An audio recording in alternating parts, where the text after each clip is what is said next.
देखिए, ये जो ये अपने री एजुकेशन कैंप्स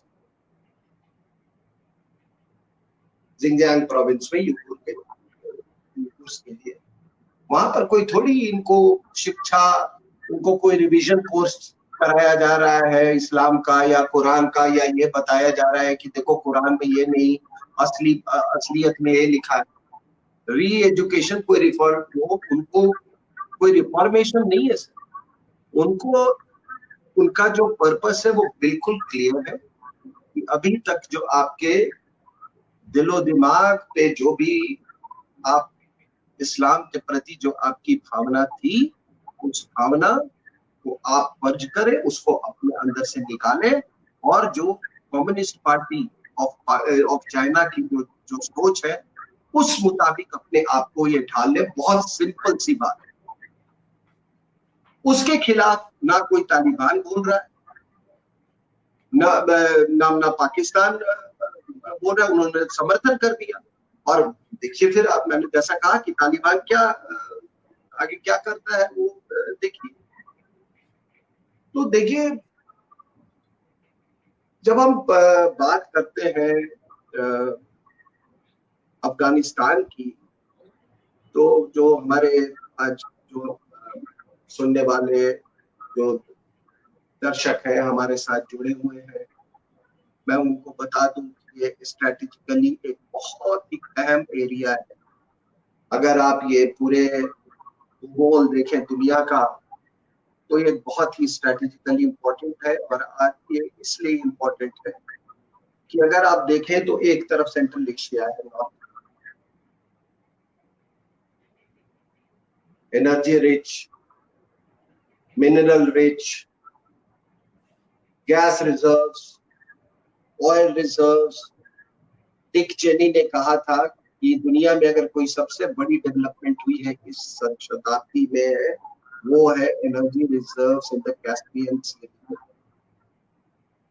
तो इस तरफ ये आपके ये जो सेंट्रल एशियन स्टेट्स हैं, तुर्कमेनिस्तान, उज्बेकिस्तान, कजाकिस्तान, तजाकिस्तान और किर्गिस्तान, खास करके तुर्कमेनिस्तान और Uzbekistan flush with gas. Kazakhstan में आपको मालूम है कि वहां पर यूरेनियम के कितने बड़े बड़े खान, और इसीलिए रशिया ने वहां पे, आपको मालूम है कि वो 19वीं सेंचुरी में उन्होंने उस पर कब्जा जमाया था, और फिर ये ग्रेट गेम शुरू हो गया। तो एक तरफ आपका सेंट्रल एशिया है, जिसको हम रशिया का नियर अब्रॉड भी कहते हैं, दूसरी तरफ ईरान, वेस्ट में ईरान, यानी कि वहां से वेस्ट में जो वेस्ट एशिया है वो शुरू हो जाती है। और ईस्ट में आप जाए, ईस्ट में जाए तो चाइना। अब मैं चाइना पे मैं थोड़ा सा मैं आता हूँ उसके ऊपर। और साउथ में आपको पाकिस्तान, इंडिया, साउथ एशिया। तो west Asia, south Asia, central Asia और चाइना। अभी जब बड़ी चर्चा हो रही थी जब सीए को लेके, तो पार्लियामेंट में हमारे गृह मंत्री ने कहा, हमारे गृह मंत्री, उन्होंने कहा कि हमारा अफगानिस्तान के साथ बॉर्डर है। किसी ने कहा कि आप अफगानिस्तान से आप कैसे कह रहे हैं कि आपके साथ बॉर्डर? तो उन्होंने कहा कि थोड़ा सा अपना भूगोल जो है उसको सही कर लीजिए।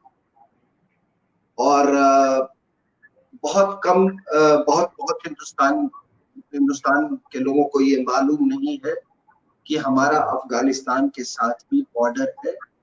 ये बॉर्डर पीओके अगर हमारे, जब भी हम हासिल कर लेंगे वापस पीओके पे, तो हमारे पास अफगानिस्तान के साथ 105 किलोमीटर का बॉर्डर होगा। उसको वखान कॉरिडोर कहते हैं। वखान कॉरिडोर एक छोटा सा स्ट्रिप है 350 किलोमीटर का, 350 किलोमीटर का, और वो उसमें 105 किलोमीटर इंडिया का बॉर्डर है अफगानिस्तान से।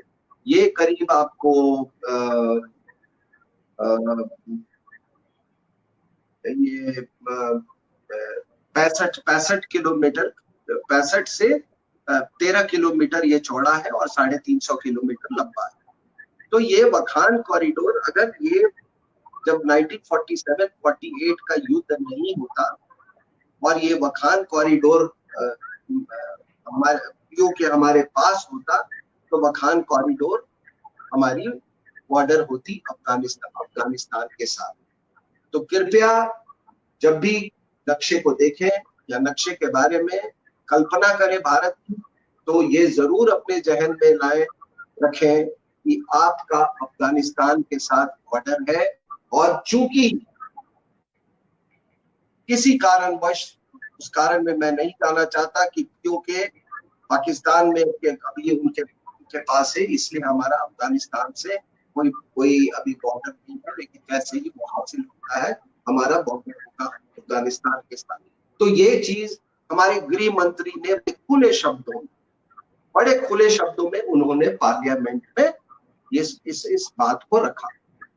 अब पीओके का इसी का एक और पहलू है कि अगर पीओके 47-48 की लड़ाई नहीं हुई होती, ये अंग्रेजों ने ये हमारे साथ ये खेल नहीं खेला होता, 47-48 वाली जो दोनों जगह पे जो ब्रिटिश आर्मी चीफ्स थे वो फिक्स्ड मैच नहीं खेलते, तो हमारा अफगानिस्तान के साथ बॉर्डर भी होता वखान कॉरिडोर के साथ, और पाकिस्तान का चीन के साथ कोई बॉर्डर नहीं होता। पाकिस्तान का चीन के साथ कोई बॉर्डर नहीं होता। आज जो अगर चाइना पाकिस्तान इकोनॉमिक कॉरिडोर की आप बात कर रहे हैं, वो इकोनॉमिक कॉरिडोर भी संभव नहीं होता। अगर पाकिस्तान जाने के लिए, अगर आपको उस समय अगर मान लीजिए हाइपोथेटिकली जब भी हमारे पास अगर आ जाती है ये वापस पीओके, जो कि आएगी, अगर हमारा जनरेशन नहीं तो अगला जनरेशन उसको जरूर लाएगा। हम तो चाहेंगे कि मरने के पहले, जब भी मृत्यु हो उसके पहले हम ऐसा ये हकीकत देख लें, और इसी के जद्दोजहद में हम और आप लगे हो। तो जब भी ये होगा तो ये पाकिस्तान और चाइना के बीच में किसी तरह ये टेरिटोरियल इंप्रेस नहीं होगा, कोई बॉर्डर नहीं होगा। और अगर आप वखान कॉरिडोर के उसमें जाए तो वहां पे जो ऊपर में है, बिल्कुल अगर ईस्ट में चले जाए तो वखजीर पास है, करीब 16,000-16,500 फीट के ऊपर में वो वखजीर पास है। और ये पूरे वखान कॉरिडोर कोई 12,000 की, वहां पे 12,000 की जनसंख्या है, अगर आप कुल जनसंख्या वहां पे वेरी स्पार्सली पॉपुलेटेड। तो ये वखजीर पास की एक बड़ी कमाल की बात है, और ये जानना चाहिए लोगों को कि ये एक ऐसी जगह है कि जहां पे टाइम लाइन जो है वो 3.5 घंटे से चेंज कर जाता है। अगर आप पास के इस तरफ और उस तरफ 3.5 घंटे का फर्क, और ये 76 किलोमीटर का बॉर्डर है। बहुत ही, मैंने कहा, दुर्गम पहाड़ी इलाका है, 16,500। चीन जो है उसमें एक टनल बनाना चाहता है, और अगर ये क्रियान्वित हो जाता है तो शायद ये अगर जब भी ये कार्यान्वित हो जाता है तो जो जियो पॉलिटिक्स है इस इलाके का अफगानिस्तान को लेके और भी बदल जाए।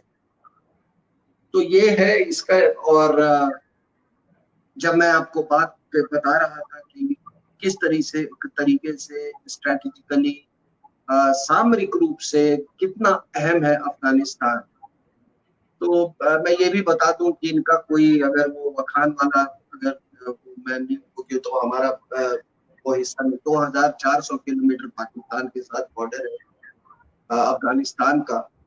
शिया ईरान के साथ 936 किलोमीटर है, तुर्कमेनिस्तान के साथ कोई 724 किलोमीटर है, 137 किलोमीटर उज्बेकिस्तान के साथ है, और ताजिकिस्तान के साथ 1206 किलोमीटर का बॉर्डर है। तो ये आपको मालूम है कि अफगानिस्तान जो ये बहुत अहमियत रखता था पहले भी। जो अमीर थे वहाँ अब्दुल रहमान, 1873 में जब ये एंग्लो अफगान वॉर हुआ था, उसके बाद से फॉरेन पॉलिसी और डिप्लोमेसी जो है वो ब्रिटिश के हाथ में आ गई थी। और 1893 में डूरैंड लाइन, अंग्रेजों ने डूरैंड लाइन बनाया था, वो ग्रेट गेम के तहत ही। उनको बड़ा डर था। मैं इसलिए थोड़ा इतिहास में जा रहा हूं क्योंकि ये जियो पॉलिटिक्स यानी ज्योग्राफी और पॉलिटिक्स, ज्योग्राफी नहीं बदलती है साहब, हालात बदल जाते हैं। पॉलिटिक्स इसीलिए जियो पॉलिटिक्स डायनेमिक चीज है, लेकिन ज्योग्राफी। तो ये क्या था कि जब रशियंस वहां पर आ गए थे, संक्षेप में आपको बता रहा हूं कि जब ये सेंट्रल एशियन देशों में आ गए थे कॉटन के लिए और बाकी उसके लिए, तो उन्होंने जब बाद में आपको मालूम है कि सोवियत यूनियन का भी हिस्सा है, तो उस समय अंग्रेजों को एक बहुत बड़ा खौफ था, एक बहुत बड़ा डर था कि ऐसा न हो